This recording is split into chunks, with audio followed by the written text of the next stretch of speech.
여러분 안녕하십니까? 전주 MBC 시사토론 임홍진입니다. 총선 이후 전북 정치권 유상에 대한 논쟁이 계속되고 있습니다. 민주당이 거대 여당이 되고 도내 지역구 10석이 모두 초선과 재선 의원으로 채워지면서 중앙 정치권에서 영향력을 발휘할 수 있을지 우려가 큰 것도 사실인데요. 그런가 하면 당선인들 중에 청와대와 공공기관 인사가 상당수를 차지하고 있어 전북의 현안 추진에 힘이 실릴 수 있을 거란 기대도 있습니다. 오늘 시사토론에서는 이번 총선 당선인 두 분과 교수님 두 분 모시고 21대 국회 과제에 대해서 말씀 나눠보겠습니다. 네, 오늘 나와주셔서 감사합니다. 네, 감사합니다. 네, 더불어민주당 정읍고창 윤준병 당선인 오늘 이 시간 처음 나오셨는데 먼저 간단한 당선 소감과 시청자 여러분께 인사 한번 해주시죠. 네, 반갑습니다. 정읍고창 국회의원 당선인 윤준병입니다. 근본 총선에서 저를 비롯해서 저희 더불어민주당에 압도적인 지지를 보내주신 우리 국민 여러분께 이 자리를 빌어서 감사하다는 말씀을 드립니다. 국민들의 뜻은 더불어민주당이 힘을 가지고 싸우지 않고 제대로 된 역할들을 좀 하고 그걸 통해서 실질적인 변화를 좀 만들어주라 이런 의지라고 저는 생각합니다. 그래서 그런 국민들의 여망 제대로 받들어서 코로나 위기 제대로 극복하고 또 우리 촛불 혁명 정부의 개혁과제 제대로 안수하고 우리 전북 또 가까이 있는 우리 정읍고창 현안 과제들 제대로 완수해서 지역 발전에 기여할 수 있도록 좀 해줬으면 좋겠다. 이런 뜻으로 이해하고 그런 방향에서 제 힘을 최대한 만들고 협업해 나가겠다. 이런 생각을 가지고 있습니다. 많이 응원해 주시기 바랍니다. 네. 서울시 행정 1부시장직을 역임하셨고 또 지난 지방선거에서는 서울시장 권한대행을 하셨지 않겠습니까? 네, 서울시정이 방대하고 또 그 업무가 과중한데 서울시에서 얼마 정도 근무를 하셨고 또 그 구체적인 이력은 어떻게 되시는지 잠깐 소개를 해주시죠. 저는 제 고향은 정읍 이밤이 고향이고 또 외가는 고창 상하면이 제 외가여서 정읍 고창이 저는 운명적으로 사랑할 수밖에 없는 위치에 있는 사람이라고 저는 자부합니다. 학교는 어렸을 때 정읍에서 다녔고요. 고등학교는 전주에서, 대학은 서울에서 다녔고 공직 생활 36년 했습니다. 그중에 전북도청에 5년, 나머지는 서울시청에서 근무를 했고 그 과정 속에서 우리 지역 발전에 필요한 인맥이나 능력은 많이 세금질을 했다 이렇게 생각합니다. 그래서 이제 이번에 우리 국민들이 또 우리 주민들께서 선택해 주셨기 때문에 그 여망을 잘 수행해서 지역 발전에 기여할 수 있도록 노력하겠습니다. 네, 알겠습니다. 네, 오늘 두 분 교수님 자리하고 계십니다. 전주대학교 행정학과 임성진 교수님. 네, 총선이 끝난 지가 열흘 정도 지났습니다. 총선 이후의 민심 또 정치적 이슈는 어떻게 분석하고 또 해석하시는지 먼저 말씀을 좀 해주시죠. 네, 이번 총선이 보여준 게 분명했죠. 우리가 촛불 민심이 꺼지지 않고 그대로 이어져 왔다는 걸 명확하게 보여줬고, 그러니까 변화와 쇄신에 관한 이런 기대, 여론의 목소리가 오히려 선거가 끝나고 난 다음에 오히려 더 커지고 있는 것 같아요, 지금. 그래서 하여튼 이번 선거는 저는 굉장히 이번에 그 한국 정치사에도 중요한 여러 가지 의미를 갖고 있다고 저는 판단을 하고 있는데요. 코로나 사태가 겪으면서 시민들이 어떻게 보면은 굉장히 정치적, 사회적 민감도 또는 관심 수준 이런 게 굉장히 높아진 것 같아요. 그리고 또 그걸 거치는 과정에서 시민들의 자긍심이나 이런 것들이 굉장히 커졌습니다. 그러니까 우리가 시민들이 자율성과 투명성과 협심과 이런 걸 통해서 해냈다는 것. 그리고 오히려 우리가 그동안 좀 열등의식을 가졌다 할까요? 선진국이라고 했던 일본, 미국, 유럽보다도 우리가 더 나은 결과를 가져온 것들. 이런 게 이제 거버넌스적인 민주주의, 시민주의 중심이다, 시민주권주의. 이런 부분이 굉장히 시민들 사이에서 의식이 커졌다는 걸 저희들이 좀 눈여겨봐야 될 것 같고요. 그리고 또 이번 과정을 겪으면서 과거 이제 세월호라든가 이런 것하고 이제 비교가 되면서 정부의 역할, 특히 일본 같은 경우는 이제 정부가 공공시설을 굉장히 축소시키는 결과로 저는 좋지 않은 상황을 맞고 있거든요. 그래서 이런 부분들이 하여튼 앞으로도 중요한 이슈로 향후 21대 국회에서는 과거의 시민들하고 좀 더 다른 시민들이 중심에 서 있고 또 그게 중요한 이슈로 가지 않을까 그렇게 보고 있습니다. 네. 또 이 자리에 원광대학교 디지털 콘텐츠 공학과 원두영 교수님 자리해 주셨습니다. 총선 이후의 민심 또 정치적 이슈 어떻게 해석할 수 있을까요? 예, 뭐 저도 임성진 교수님 의견에 동의하고요. 이 민주당 입장에서 보자면 사상 유례없는 성공을 거둔 선거 아니겠습니까? 뭐 거의 실제로 최고점을 찍었다 이렇게 생각이 들고요. 의석수로 보거나 전체 분위기로 보거나 이건 한편으로는 굉장히 축하할 일이지만 사실 지금부터는 내려올 일만 남았지 않습니까? 이제 민주당이 본격적으로 정책에 대한 능력을 시험받는 시기가 왔다. 그래서 아마 지금까지 그 축제 또는 뭐 이렇게 축제는 아니지만 이렇게 이 어쨌든 굉장히 성공한 분위기 속에서 이제는 정말 긴장을 바짝 해야 되는 시기가 아닌가 그런 생각이 들고요. 사실은 기본소득 문제도 그렇고 코로나19 이후에 경제를 어떻게 활성화할 거냐 하는 문제 또 고용 위기가 굉장히 심각한 상황입니다.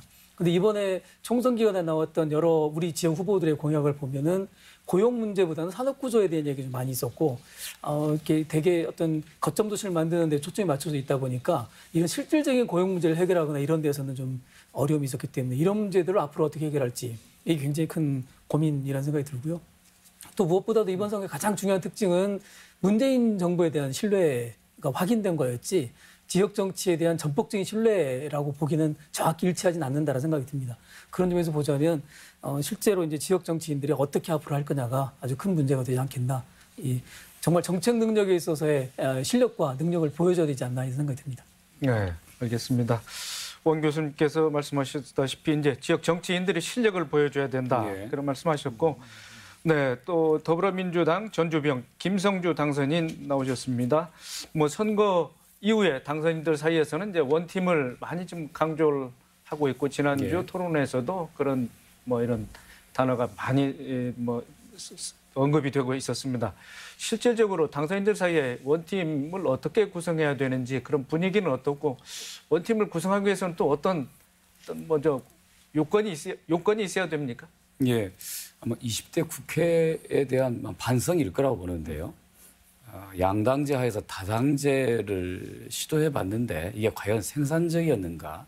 국민들 입장에서 이런 반성에서 과거에 이제 전라북도는 어느 한 정당만 계속 미뤄져서 지역이 낙후됐다라고 이런 게 사실 지난 20대 국회 선거 때 크게 이슈가 됐습니다만 실제로 그렇게 해서 다양성 있게 구성해 보니 실제로 전라북도가 정치적으로 발휘했느냐에 대한 또 유권자들의 경험적 판단이 이번 선거에 작용했다 봅니다.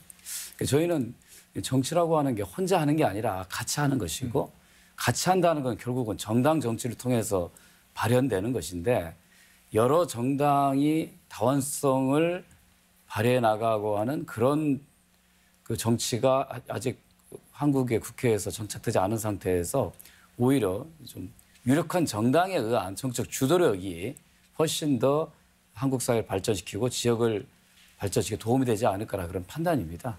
지금 현재 10명, 뭐 민주당을 따지면 9명의 전라북도 출신 당선인들은 서로 간의 연령대도 좀 비슷하고 정치 성향과 경험도 유사합니다.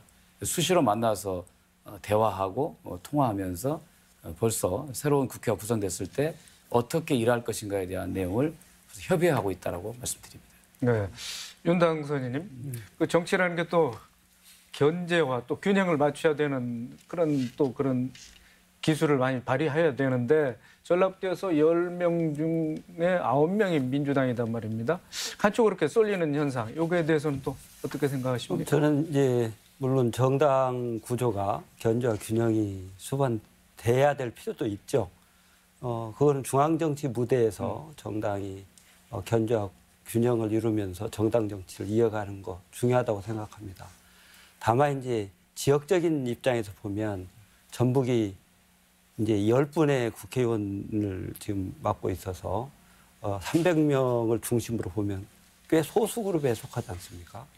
소수 그룹인 경우에는 조직 원리상 단합되고 응집된 힘이 필요하고 똘똘 뭉쳐도 전체적인 큰 그룹에서 제 역할을 하기가 어려운데 그런 영역에서 견제와 균형이라고 해서 분파가 되면 오히려 더 힘이 분산돼서 우리 전북 발전에 전북의 목소리를 대변하는 데는 한계가 있을 수 있다. 이렇게 저는 봅니다.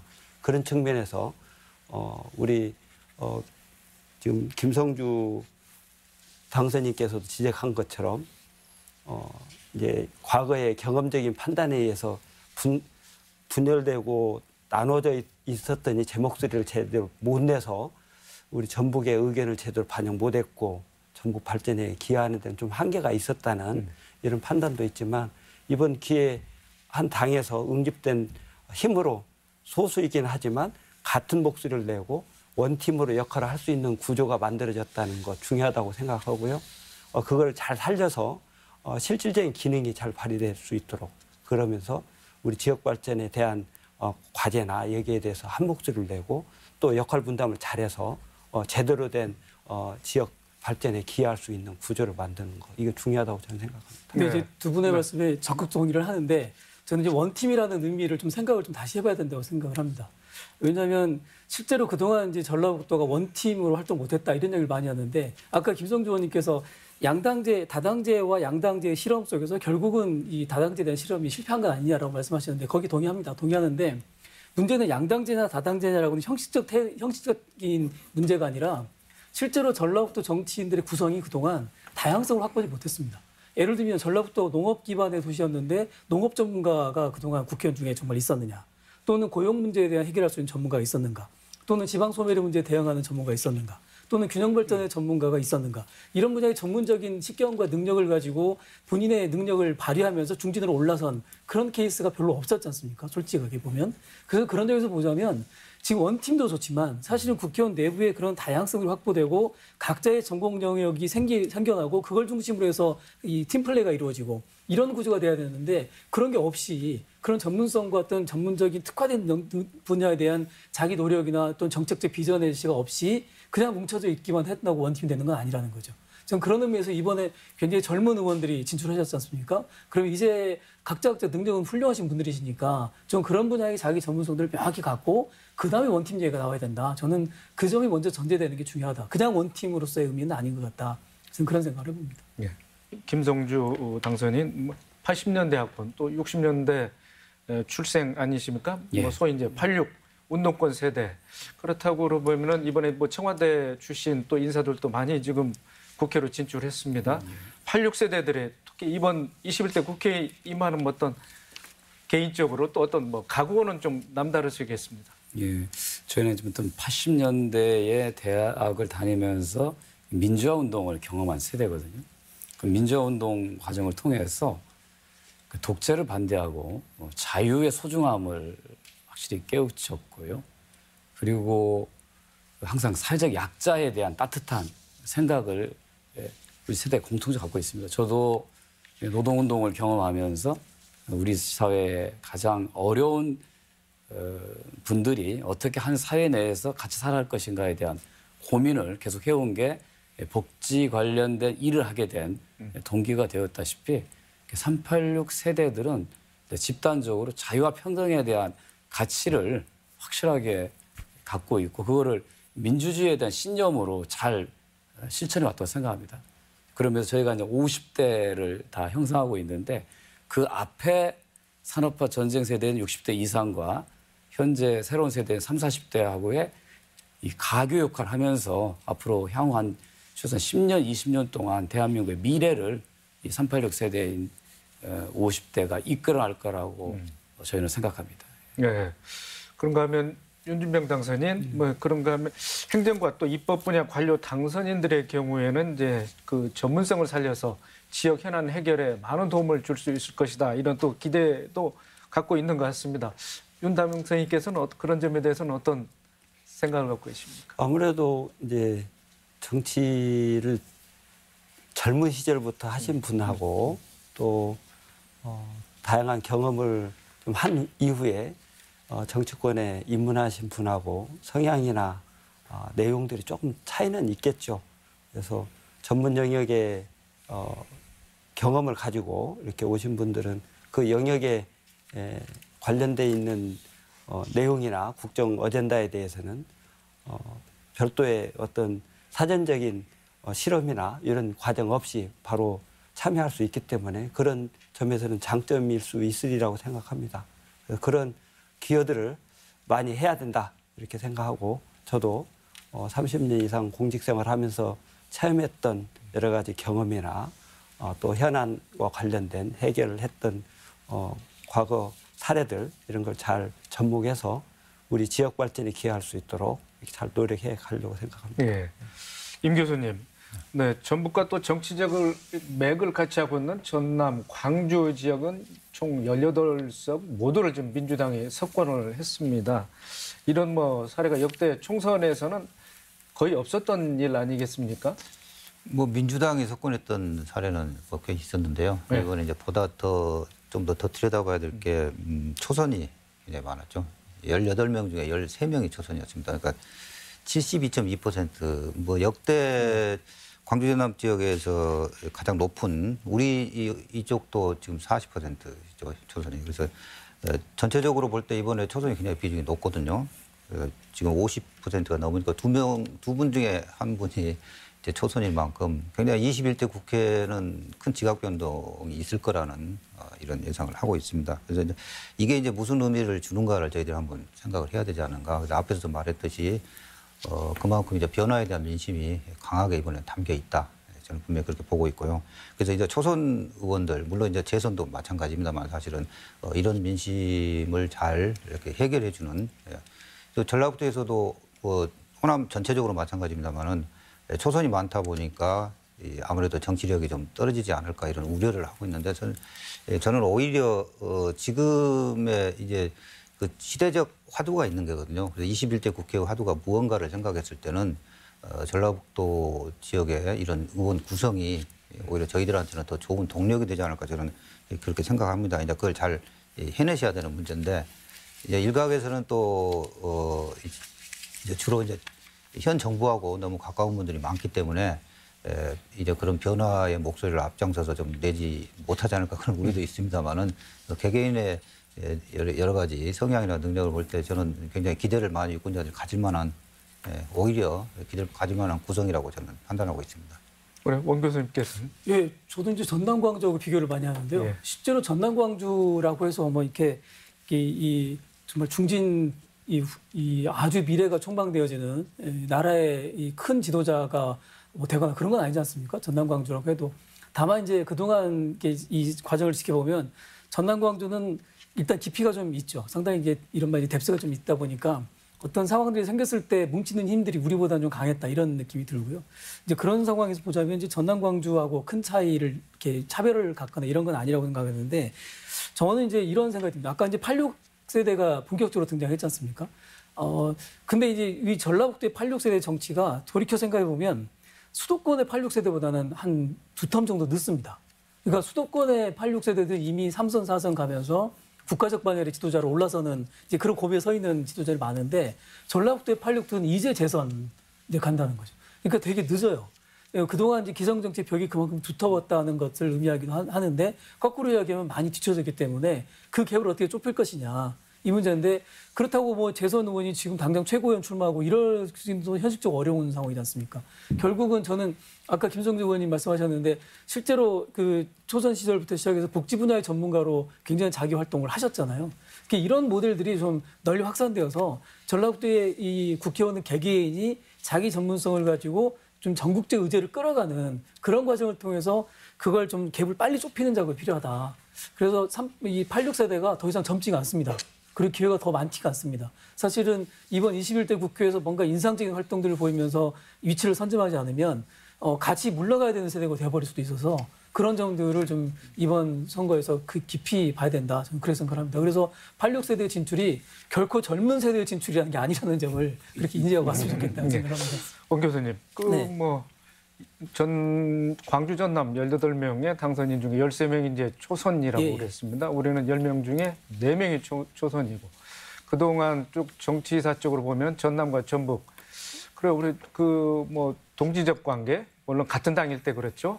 그런데 이번 상황에서 봤을 때 앞으로 전남북 정치의 그 연계성 이건 어떻게 진행될 것으로 예측이 되십니까? 그 전남북의 사이가 사실은 굉장히 미묘한 관계지 않습니까? 늘 하나의 호남이라고 하는 틀로 묶이면서도 늘 이게 차이가 있는데, 근데 가장 중요한 차이 중에 하나가 전남은 어쨌든 이낙연이라고 하는 굉장히 좋은 지금 국가 다음 세대를 기약할 수 있는 이 지도자가 있는 거고, 여기는 그런 게 없어요. 그런데 실제로 이제 그걸 당장에 만들어낼 수는 없는 상황이지 않습니까? 그래서 전남 광주하고 이렇게 전략적 연대를 해야 된다고 생각을 하고요.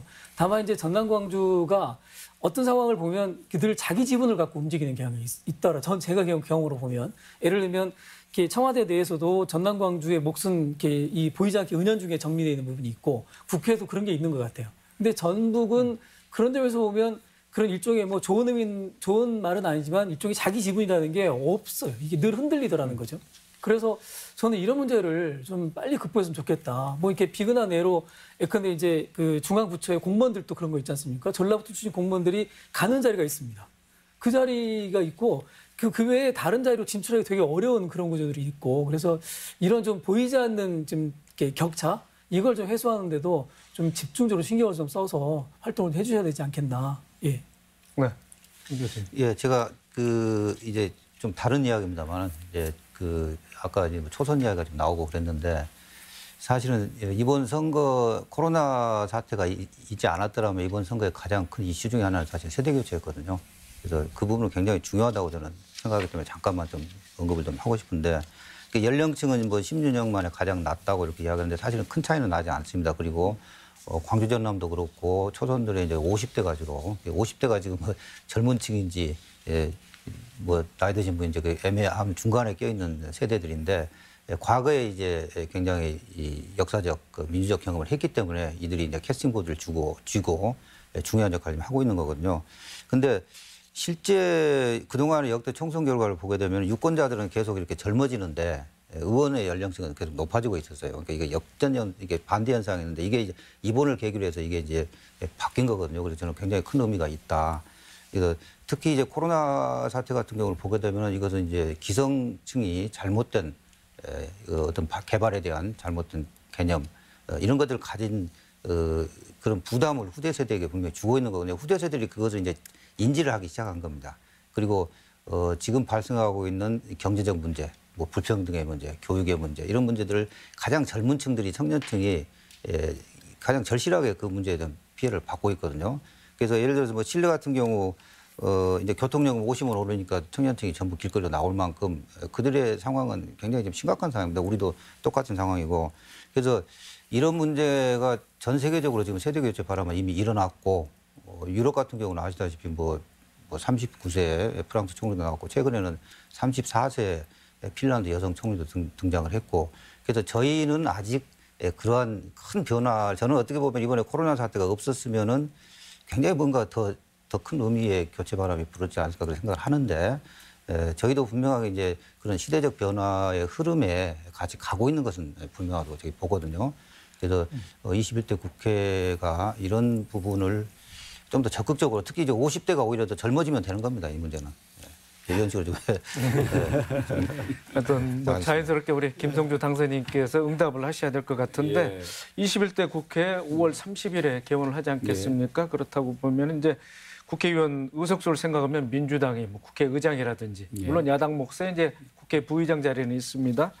또 상임위원장 뭐 이런 자리를 뭐 독차지할 것으로 예상되는데 어떻게 예측하고 계십니까? 일단 이제 21대 국회가 이제 한 정당이 여당이 180을 속을 차지하는 거대 여당이 됐는데요. 저는 이럴 때일수록 좀 여당이 야당과 타협하는 협치를 더 강화해야 된다고 생각합니다. 그러니까 이런 국회 주요한직을 독식하려고 하지 말고 오히려 더 과감하게 더 줘야 된다 저는 생각해요. 특히 이제 코로나를 이제 의료적으로 극복하고 난 다음에 사실은 경제적인 어려움이 더 큽니다. 이거는 초당적으로 협력하지 않으면 해결할 수가 없는 것입니다. 그래서 오히려 뭐 좀 여당 지도부가 어떻게 생각하는지 모르겠습니다. 저는 개인적으로는 좀 더 야당과 협치를 강화하는, 그러니까 국회가 명시성부하게 국민의 대표기관으로서 책임을 더 높이는 쪽으로 가야 한다고 생각을 하고 있습니다. 뭐 구체적인 원 구성 일정은 저희는 좀 민주당 같은 경우에는 5월 7일 날 원내대표 선출을 시작으로 예. 아마 이 협상에 들어갈 거라고 보는데 이전 경험에 보면 협상이 뭐 개원 전에 되게 안 끝납니다. 심한 경우에는 8월까지 간 적도 있어서 그런 면에서 빨리 국민들이 이 위기하에서 뭔가 정부와 국회에 대한 신뢰를 갖고 가려면 좀 타협적인 태도가 필요하지 않느냐 이렇게 생각합니다. 예. 우리 윤준병 당선인 뭐 지난해 말에 패스트트랙에 올라간 공수처법이 이제 4+1 협의체를 통해서 전북 출신 그 중진 의원들의 덕에 뭐 일단은 이제 안착을 하게 됐습니다. 그러한 전북 출신들의 역할을 또 뭐 초선이겠지만 좀 인정을 해야 될 그런 상황 아닌가요? 뭐 작년 이제 정치 상황에서 다행히 뭐 4+1 구조를 통해서 제일 야당의 반대를 극복할 수 있는 기회가 됐다는 점, 그건 다행스럽게 생각합니다. 그렇지만 이제 4+1 체제라고 그래서 그게 일시적이고 임시 대응적인 구조였는데 그게 자칫 또 지역에 향수 비슷한 이런 걸로 비춰지는 것은 좀 우리가 경계해야 된다 이렇게 생각해요. 지금은 그 당시는 여당 자체가 집권당이 아니어서 아니 집권당이지만 과반수를 차지하지 못해서 느끼는 한계 이거를 어떻게 극복할까 그리고 국민들 눈높이에서 볼 때 꽤 그 눈살을 찌푸리게 하는 싸움들이 계속 반복됐는데 그걸 극복할 수 있는 대안으로 이제 4+1이 돼서 그나마 공수처법이나 일련의 개혁 법안들이 이제 연말에 좀 마무리돼서 안도를 좀 했던 건 다행스럽지만 임시 대응적인 내용이어서 지금은 여당 자체적으로 과반을 차지했고 이제 오히려 그게 독주라든지 오만이 될 수 있는 개연성이 있다고 해서 지금 꽤 걱정도 하고 우리 스스로도 자제하고 그렇게 안 보이려고 노력하고 있지 않습니까? 그러니까 그런 임시적이고 이런 대응 체제는 이제 안정적으로 국정을 운영할 수 있는 틀이 잡혀 있으니까 그런 기대에 잘 맞도록 우리가 겸손하면서도 일하는 국회 또 전북과 관련해서도 서로 협조해서 원팀이 돼서 제대로 전북의 발전 과제들을 담아내는 것 이런 것들이 우리에게 부여된 과제라고 저는 생각합니다. 그런 측면에서 작년에 있었던 4+1 체제 이상으로 국정 운영을 우리가 겸손하게 하면서 잘하면 일하는 국회가 될 수 있다고 저는 생각합니다. 네. 네. 원 교수님, 그렇지만 이제 거대 여당이 된 민주당이 중앙당 뭐 위주의 정책을 추진하게 되면은 지역구 국회의원들의 역량이 좀 또 축소될 것이란 그런 또 우려도 있을 것 같은데, 네, 어떻게 보고 계십니까? 예. 그러니까 저는 그 지난 20대 선거를 보면서 20대 국회를 보면서 전라북도의 국회의원분들이 개별적으로는 굉장히 활동을 많이 하셨어요. 이렇게 지역 내에서 이렇게 문제도 많이 해결하셨고 그랬는데 이분들이 중진으로서 역할을 아예 안 한 건 아니라고 생각을 합니다. 그런데 이제 문제는 되게 보면 이렇게 이 전체 큰 틀에서 보면 수비 중심으로 활동을 하셨던 것 같아요. 그 지역 문제에 대해서 되게 이렇게 수비하고 그러면서 있는 문제를 해결하고 드러나 있는 문제를 정리하고 이런 과정들이 집중했지 새로운 어떤 이렇게 의제를 던지거나 문제를 근본적으로 해결하거나 이러지 못했다고 생각이 듭니다. 근데 예를 들면 새만금 문제 같은 경우에 뭐 여기서 논쟁할 자리는 아니지만 새만금의 경우에 코로나19 이후에 과연 새만금의 기회가 올까? 이 새만금 이 코로나19 이후에 경제를 안정시키고 활성화시키는 그런 단계에서 실제로 이제 지역 주민들의 삶을 개선시키고 생활을 늘리고 고용을 늘리고 유효 소유를 창출하고 이래야 되는 과정에서 그런 대규모 개발 사업이 가능할까? 그렇다면 오히려 거꾸로 전라북도 국회의원들 이번에 당선된 10분이 좋아 새만금 문제는 앞으로 한 10년 동안 일단 유예하자 뭐 이런 선언을 대대적으로 하면서 좀 그런 곳에 쏠려 있는 전북의 관심을 좀 새로운 관점으로 돌린다거나 물론 뭐 쉬운 양이 절대 아닙니다만 좀 그런 식의 좀 공격적이고 좀 정책적인 의제를 던지면서 정부를 좀 흔들어야 된다. 이게 너무 이렇게 이 정부의 정책들에 끌려가고 거기에 대응하는 데만 초점을 맞추다 보니까 이게 지역적으로는 물론 제가 구경하는 입장에서는 좀 쉽게 말씀드리는 게 있습니다만 좀 그런 좀 과감한 공격 전술이 좀 필요하지 않느냐 이런 생각이 좀 듭니다. 네. 거기에 대해서 우리 김 당선인께서는 어떻게? 예, 그 우리 이제 원도연 교수님께서 정책 역량, 그러니까 여당의 정책 역량에 대해서 많이 지적하시고 있고요. 특히 전라북도처럼 낙후 지역은 이 지역을 대표하는 정치인들이 그런 능력을 사실 보여줘야 되거든요. 그러니까 선수가 높고 나이가 많다고 해서 정치력이 있다 보진 않습니다.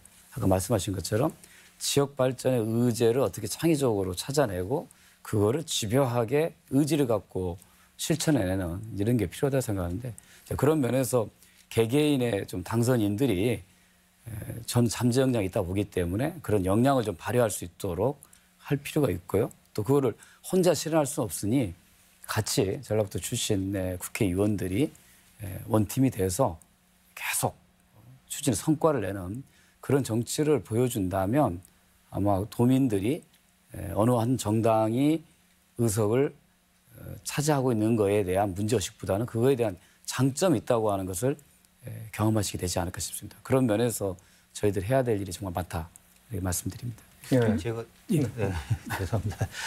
제가 한 말씀 좀 뭐 동의하고 전적으로 그런데 이제 저희들이 좀 우려라고 해야 될까요? 과거 이제 그 열린민주당 시대 그 실패 사례 거기에 대해서 굉장히 좀 당 내부에서 열린우리당 17대 때요.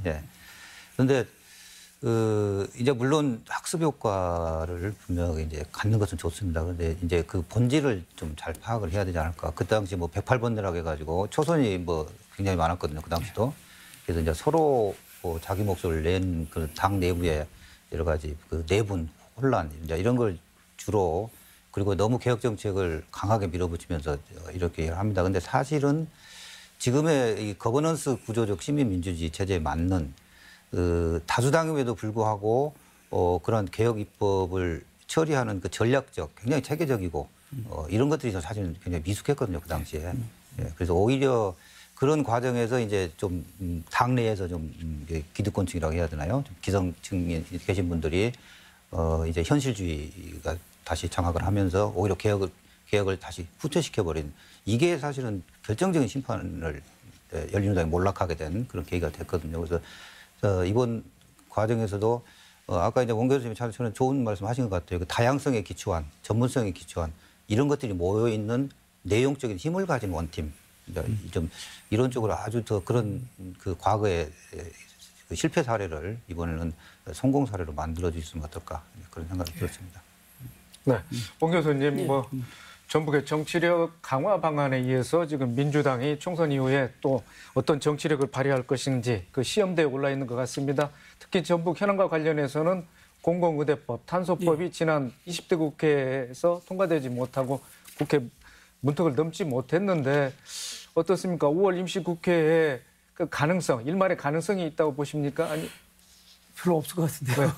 저는 탄소법이나 공공의대법은 사실은 탄소법이나 공공의대법이 그 이전과 비교할 수 없었던 좋은 조건에 놓여 있다고 저는 생각합니다. 탄소법의 경우에 전주의 탄소산업이 사실 큰 획기적인 성과를 거두지 못하고 있는 상황인데 이거를 이제 이 일본과의 무역 갈등 속에서 새로운 기회가 왔다고 느끼지 않습니까? 근데 더 구체적인 건 공공의대법이죠.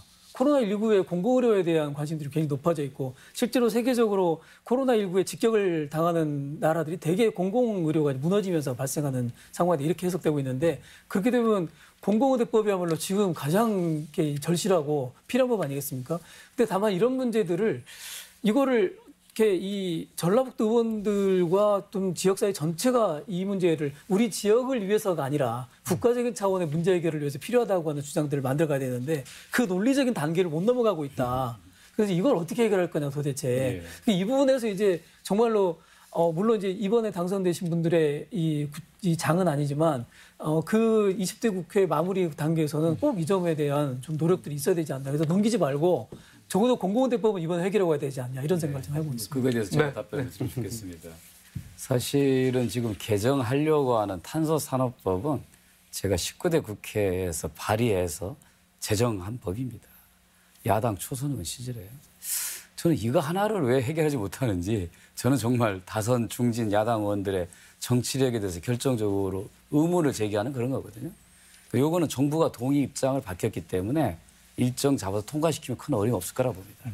자, 문제가 이제 공공의대법입니다. 공공의대법은 현재 의사협회가 반대 입장을 갖고 있습니다. 그 야당 다수가 반대하고 있습니다. 근데 저는 이 공공의대법이 이게 이번 회기 내에 통과가 안 되면 다음 회기 내에 굉장히 어려울 거라고 봅니다. 지금은 더구나 포스트 코로나에 대한 대응책을 만드는 과정에서 공공의료를 강화하고 그에 필요한 인력 확보하는 게 굉장히 중요한 국가적 과제입니다. 이 시기에 논리를 제대로 세워서 설득할 필요가 있다고 생각합니다. 이거를 자꾸 서남 의대에 대한 활용 방안으로 지역적으로 접근하면 안 됩니다. 지금까지 그렇게 접근했기 때문에 안 된 거거든요. 그렇게 하지 말고 국가적인 의료 과제를 어떻게 할 것인가에 대한 목표를 세워가면 가능하다 봅니다. 저희가 당선인 신분이지만 이 문제에 대해서는 저 이미 검토를 했고요. 꼭 이번 회기 내에 20대 국회 내에 통과시키겠다는 의지를 가지고 직접 나설 생각입니다. 네. 윤준병 당선인께서는 어떤 입장이십니까? 아마 금년이죠. 금년 이제 이해찬 대표께서 우리 정읍에 오셔서 최고회의도 하면서 뭐 탄소법 의지 표명도 이렇게 하셨는데 유감스럽게 이제 아직까지 안 돼서 그렇긴 한데 남은 기간 동안에 좀 정리가 됐으면 좋겠다. 그리고 안 되면 일본과 관련된 여러 가지 그동안에 논의됐던 과제들 그거를 상징적으로 해결하는 어젠다로서라도 이거는 우리가 국가적인 차원에서 해결해 주어야 된다 이렇게 생각합니다. 그리고 우리 지역 발전을 위해서도 중요한 내용이고 이제 공공의대 관련된 내용은 사실은 조금 시기적으로 먼저 서둘렀어야 되는데 그게 안 된 감이 있어요. 사실은 의대 정원 배분하고 뭐 이런 과정 속에서 하기 전에 있었어야 되는데 그거 다 정리해놓고 법만 만들려고 이렇게 하니까 지금 지적한 것처럼 왜 공공의료가 강화돼야 되고 그 공공의료를 강화시키기 위해서 공공의대가 왜 필요한지 이런 논리적인 내용들이 사실은 가는 과정에서 지금 많이 훼손됐거든요. 그래서 그걸 좀 제대로 정립해서 보강도 하고 제대로 좀 진행되어야 될 과제다 이렇게 생각합니다. 네. 그런 문제가 있고 또 코로나19 사태 속에서도 긴급재난지원금 네. 뭐 지급 문제 관련해서 가지고 민주당과 또 정부가 뭐 의견의 일치를 본 것 같습니다. 민주당이 뭐 그래도 좀 힘을 거기에 좀 보태가지고 뭐 100% 지급을 해야 되겠다 이런 상황이 나오는데 뭐 긴급 재난지원금의 지급에 대한 문제는 어떻게 보고 계십니까? 저는 뭐 좀 늦었지만 70%가 아닌 100% 지원해야 된다 하고 정부하고 당이 합심한 거 잘 됐다고 생각합니다. 물론 논리적으로 이게 보편적 재난이냐 아니냐 하는 뭐 근본 이론적인 내용도 있지만 지금 긴급한 상황이고 온기가 국민들한테 빠른 시간 내에 돌아야 되는데 그런 실제 집행적인 차원에서라도 전 국민에게 주어야만 집행 과정이 쉽습니다. 뭐 70% 이렇게 하면 그거 확인하는 작업 때문에 사실은 잘 안 됩니다. 그리고 재정 당국에서 우려하고 있는 뭐 이게 재정 운영상 부담 문제도 이게 일시적인 자금이기 때문에 정부에서 그렇게 염려 안 해도 되는 상황이라고 저는 생각해요. 그래서 좀 늦었지만 전 국민에게 지급할 수 있도록 이렇게 정리된 점 잘 됐다고 생각하고요. 야당이 빨리 좀 합의해서 추경 만들고 빠른 시간 내에 집행이 돼서 어려움을 겪고 있는 우리 국민들 조금이나마 온기를 느낄 수 있도록 이렇게 빨리 조치돼야 된다 이렇게 생각합니다. 네, 김상현님. 제가 며칠 전에 이제 저 페이스북에다가 현재 70%냐 100%냐에 대한 논쟁을 보면서 100% 가야 된다라고 주장하는 글을 썼습니다. 이유는 그 대상을 판별하는데 굉장히 많은 행정력이 소요된다는 겁니다. 지금 현재 전주시가 소득 하위 50% 대상으로 해서 지원금을 하고 있는데 공무원 50명이 그 판별하는 작업을 하고 있답니다. 그리고 신청자가 10%밖에 10,000명밖에 안 되는데 5만 명 목표했는데 이건 그러면 정책 의도하고 달리 실패한 거거든요. 또 70%를 벗어나는 71%나 2%에 해당하는 국민들은 탈락에 대한 불만을 가지게 될 것입니다. 행정력 낭비와 국민에 대한 불만을 초래하지 말고 이건 전체적으로 가는 게 좋겠다. 다만 회수 장치를 어떻게 마련해야 할 거냐입니다. 회수 장치는 100만 원 지급 가지고 조세로 회수하는 거는 기술적으로 어려울 거고 차라리 자발적 기부 운동을 벌이자라고 주장했는데 막판에 아무튼 당정이 협의해서 그런 방향으로 가기로 한 건 정말 잘한 일이라 생각합니다. 이게 바로 정책적 상상력이거든요. 그래서 아마 정부나 여당이 유능함을 저는 잘 보여주고 있다고 생각하고 이거는 바로 국민들한테 혜택으로 돌아갈 것이라고 저는 확신합니다. 네, 두 당선인께서는 전폭적으로 100% 지급을 해야 되겠다 이렇게 얘기를 했는데 원도현 교수께서는 어떠한 입장이십니까? 아니, 저도 당연히 100% 지급이 맞다고 생각하고요. 지금 이게 불과 1월 달에만 해도 기본소득 이야기를 하면 몽상가들의 이야기였습니다. 그런데 지금은 이제 기본소득이라는 게 다들 그래서 아주 일반적으로 이야기를 하고 있는 상황이 됐지 않습니까? 그러니까 이게 단순하게 이번 재난을 해결하기 위한 일시적인 어떤 방편으로서만이 아니라 실제로 국가 정책의 큰 방향을 바꾸는 데 기여할 그런 기회가 됐다고 보고요. 그런 점에서 저는 당연히 이런 재난 상황에서는 100%에 대한 지급이 이루어져야 되고 이걸 기점으로 해서 앞으로 이런 기본소득의 문제가 실제로 우리 국민들의 삶을 해결할 수 있는 중요한 수단으로서 정책 수단으로서 충분히 고민해야 될 여지를 남기고 있다. 그래서 아마 21대 국회에서 큰 과제가 되지 않겠습니까? 그렇게 저는 생각이 듭니다. 네, 알겠습니다. 저도 뭐 기본소득 논의로 21대 국회에서 이어져야 당연하다고 생각하고요. 사실은 초기에 논의가 나왔을 때 그 선별적 지원이냐, 그 보편적 지원이냐 이 논의가 나왔었는데 그때 좀 조급하게 좀 그 전주시에서 먼저 했지 않나 그 의미는 굉장히 컸습니다만은 그래서 이제 이게 좀 교통정리가 되어 가고 있는 것 같아요. 과거 이제 그 복지 무상급식 문제도 그러했듯이. 근데 저는 이제 한 가지 좀 말씀을 좀 드리고 싶어서 이야기를 했는데 그 지금 한 코로나로 한 241조 정도 지금에서 지금 하고 있는데 앞으로도 계속 돈을 늘어나는 거거든요. 근데 이것도 턱없이 사실 부족한 금액인데 어차피 국가가 어마어마한 돈을 지금 위기 상황에서 쏟아 부어야만 살아남는 이런 상황에서 그 돈을 과연 어떻게 쓸 건가를 저희 깊이 있게 고민을 해야 되지 않은가. 지금 쏟아 붓는 것도 중요하지만은 그래서 사실은 코로나 문제가 나온 것은 단순한 문제가 아니고 기후변화, 온난화에 의해서 나온 현상이기 때문에 이러한 현상은 앞으로도 계속 더 지속되고 더 강화되는 거거든요. 그래서 지금 상황에서 돈을 쏟아 부었을 때 실질적으로 실물 경제가 시장이 완전히 자율적으로 해결할 능력을 잃어버린 상황에서 일단 위기를 벗어나는 미봉책인데 이걸 좀 더 슬기롭게 근본적인 문제를 해결하는 방향으로 돈을 좀 투입을 해야 되지 않는가. 그러니까 이제 기후의 문제, 온난화의 문제를 해결하면서 또 과거하고는 달리 이번에 코로나 때도 보면서 경제가 굉장히 침체를 가지만은 새로운 산업들이 오히려 더 호황을 누리거든요. 그러니까 반드시 위기가 되면은 새로운 시장이 열리기 때문에 이런 미래지향적인 산업들 특히 이제 환경과 조화가 되는 뭐 대표적인 게 이제 전라북도에 추구하는 뭐 전기자동차 같은 경우 대표적인 사업인데 그래서 이런 기후변화와 경제 위기 그리고 그로 인한 실업이나 불평등 문제를 같이 해결하는 기존의 산업 경제 체제 구조가 지금 잘못되어 있기 때문에 이 문제가 실무 경제가 지금 몰락을 한 거거든요. 그래서 이것을 미래지향적으로 전환시키는 지금 뭐 민주당도 이번에 그린 뉴딜 정책을 공약으로 내세웠어요. 저는 굉장히 좋은 핵심적인 민주당의 앞으로 민주당이 나갈 방향의 공약으로 생각을 하고 있거든요. 그래서 이런 방향으로 이제 돈을 이제 편성을 하고 또 그런 방향에서 그 예산을 늘렸을 때는 국민적 동의도 더 크게 확보할 수 있지 않을까 그렇게 봅니다. 네, 그럼 이번에는 21대 국회가 장기적으로 해결해야 할 과제에 대해서 얘기를 나눠보겠습니다. 네, 임성진 교수님. 네, 이번 국회에서 연동형 비례제 대표가 도입됐습니다만 비례대표 출신 중에서 전북에서 태어났거나 또 전북과 연관이 있는 당선인들이 많지 않겠습니까? 어떤 분들이 계신지 잠깐 좀 소개를 좀 해주시면. 네, 저도 좀 조사를 하려다 보니까 그 연고가 있는 분이 44명이라고 나오는데 이게 글쎄요 이제 그 의미는 있죠. 근데 이제 전라북도 출신 중에 의원이 된 분은 이제 비례에서 6명이 이제 추가로 됩니다. 미래한국당이 4분이고 그다음에 이제 더불어시민당이 이제 2분인데 지금 앞에서도 그런 이야기가 있습니다만 초선이 가지고 있는 굉장히 기대와 함께 또 한편으로는 좀 선수가 전라북도에서 좀 뒤처진 것에 대한 우려도 있고 그렇기 때문에 저는 이제 좀 이런 전라북도 연고지에 있는 분들을 최대한 이렇게 같이 어떤 좀 협치를 좀 하는 게 필요하지 않을까 반드시.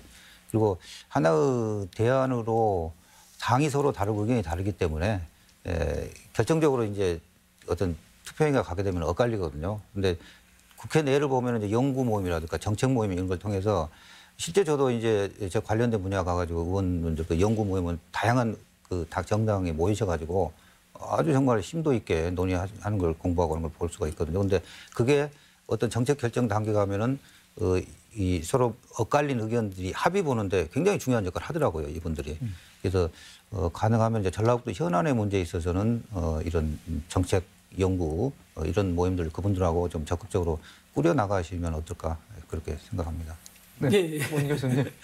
아니 저는 이제 그 이 지역 출신이라고 해서 무조건 우리 편이 되진 않더라고요. 늘 보면 이게 오히려 더 이 지역 출신 분들이 지역 문제에 더 엄격하게 대하기도 하고 그런 경우는 없진 않았습니다. 물론 이제 대부분의 경우가 지역 문제라 그러면 일단 좀 이렇게 호의를 갖고 이렇게 대응해 주시는 분이 이게 대부분이시지만 그래서 저는 이제 이분들이 이제 우리 지역 출신이니까 우리 지역 문제 해결해 주세요 이렇게 접근하는 방식은 되게 좀 이렇게 그런 방식으로 문제 해결되기 쉽지 않아 보인다. 그래서 저는 이 전라북도의 문제가 한국 사회에 굉장히 중요한 의제로 등장하는 몇 가지 주제들이 있습니다. 예를 들면 농촌 문제, 또 인구 고령화 문제, 이 인구 과소화 문제, 또는 균형 발전 이런 식의 의제들은 전라북도의 문제이면서 동시에 한국 사회 문제지 않습니까? 이제 그런 의제들을 찾아서 그분들로 하여금 명분을 갖고 지역을 돕게 만들어가는 과정에서 좀 이분들을 그야말로 원팀이 좀 확장된 원팀을 만들어가야지. 그냥 뭐 고등학교 졸업했으니까 선배님이니까 이렇게 접근해가지고는 이거는 절대 쉽지 않을 거다. 그래서 물론 그분들이 그래도 아예 뭐 없는 것보다 낫겠지만 좀 그런 전략들이 좀 필요하지 않나. 그런 전략은 사실은 이제 이번에 당선되신 분들이 가장 앞장서서 해주셔야 되겠지만 지역 언론에서도 그런 분위기를 만들어야 되고 그래서 우리 지역 출신이니까 우리 지역 문제에 앞장서 도우세요. 이렇게를 이야기하는 방식보다는 이런 중요한 문제가 국가적 차원의 의제니까 같이 해결합시다. 이렇게 좀 아까 말씀하신 대로 그럼 연구 모임이라든가 이런 걸 통해서 의제를 자꾸 형성하는 게 중요하다. 저는 그런 생각을 해봅니다. 네, 그런 문제도 있습니다만 또 선거법 개정 관련해서도 많은 요구가 빗발치고 있는 것 같습니다.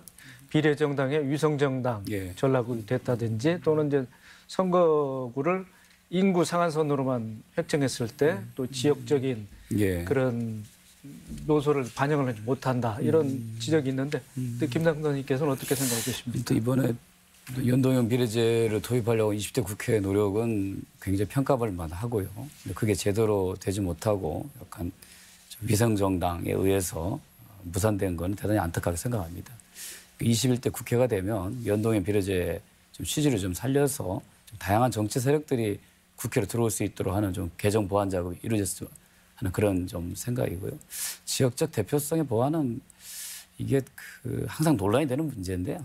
궁극적으로는 미국이나 이런 나라들처럼 지역적 대표성은 상원 같은 제도를 통해서 보완하지 않으면 계속 농촌 지역과 인구가 적은 지역은 계속 과소대표, 과다대표의 논란에 자유롭지 못할 거라 생각입니다.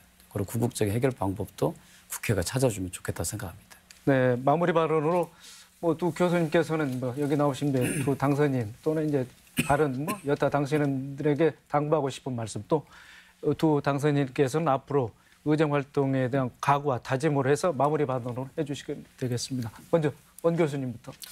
예, 어쨌든 이번 21대 국회에 대한 기대가 매우 크다는 점 먼저 말씀드리고요. 다만 이제 제가 토론하는 과정에 이제 국회의원들이 가지고 있는 전문성에 대한 얘기를 처음 말씀드렸는데 그 전문성이라는 게 무슨 뭐 대학에 가서 박사학위를 하고 교수가 돼야 전문성이 있는 건 절대 아닙니다. 저는 이제 국회의원들의 역할이 이제는 어떤 권력의 어떤 역할이라기보다는 지역사회 문제, 어떤 국가적인 의제를 조정해 나가는 코디네이터 역할이 크다고 생각을 합니다. 그 전문성이라고 하는 게 그 분야의 박사급의 실력과 지식을 가져서가 아니라 어떤 특정한 주제와 어떤 분야에 대한 다양한 의견 청취, 그리고 현안과 문제를 파악해가는 능력, 그리고 그 과정을 통해서 겪게 되는 다양한 이야기들을 듣고 그걸 경청하고 종합할 수 있는 능력이라고 생각을 합니다.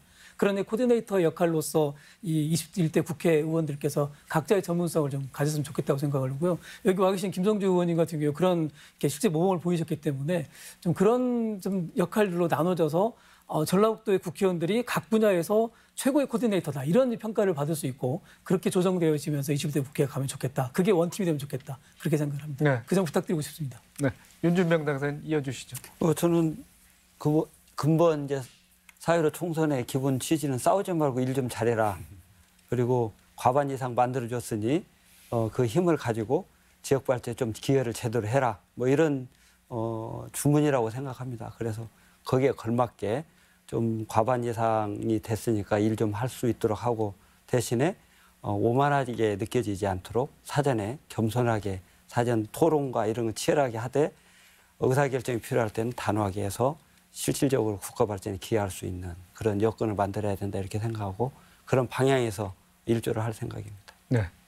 임성준 교수님 차례입니다. 예, 오늘 뭐 두 분 다 어떻게 보면 이제 그동안 살아오신 삶도 그렇고 철학도 새로운 시대 정신을 뭐 담아내서 더 적극적으로 해주시라는 기대에서 말씀을 드리는데요. 뭐 앞서 제가 한 말이기도 합니다만은 이번 총선에서 담긴 유권자들의 시민들의 바람 또 의식 이 굉장히 하여튼 시민들이 저도 놀랄 만큼 어마어마하게 지금 의식이 성장해 있는데 저희들이 미처 그걸 사실은 제대로 못 읽은 겁니다. 그래서 가장 못 읽은 이제 보수 지역이 이번에 참패를 당했던 거고 그래서 이런 부분을 미래의 화두들 뭐 우리가 혁신과 또 미래 그리고 이제 새로운 시대 정신을 담아내는 이런 거버넌스 시민 주권 민주주의 또 이런 부분을 21대 국회에서 하여튼 전라북도 출신의 의원들이 적극적으로 주도적으로 이걸 만들어내고 그럼으로써 전라북도 내에서도 큰 정치인이 만들어지는 나오게 되는 이런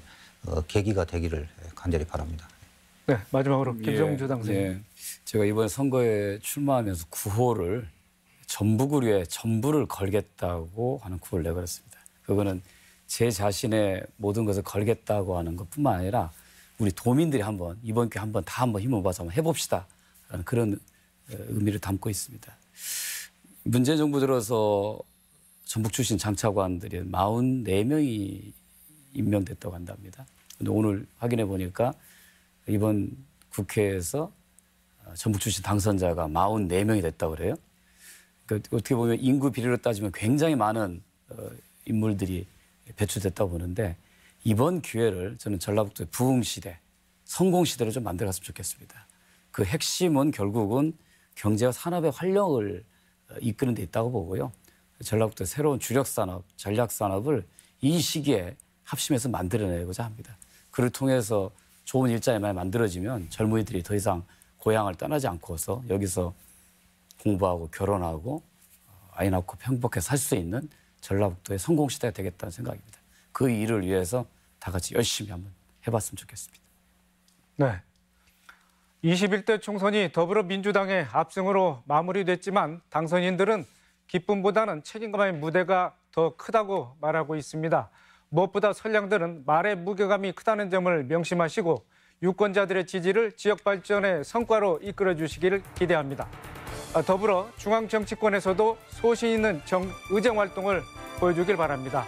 오늘 순서 여기까지입니다. 시청해주신 시청자 여러분, 함께해 주신 토론자 여러분 고맙습니다. 다음 이 시간에 뵙겠습니다.